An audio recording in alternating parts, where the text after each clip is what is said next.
ఏ సంఘం అమ్మా? క్రీ సంఘమేనమ్మా.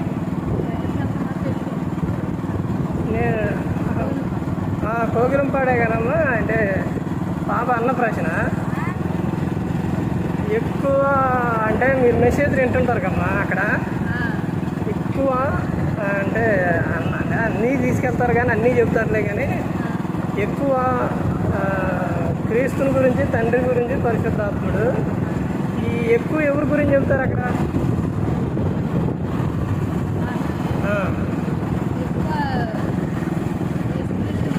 యేసుక్రీస్తుని గురించే చెప్తారు. అంతేనా? క్రీస్తు అంటేనే క్రీస్తుని గురించి చెబుతారు. ఎందుకంటే ఇప్పుడు తండ్రి తెలుసు, తండ్రి కుమారుని పంపించాడు. అది లోకాల్లోకి వచ్చి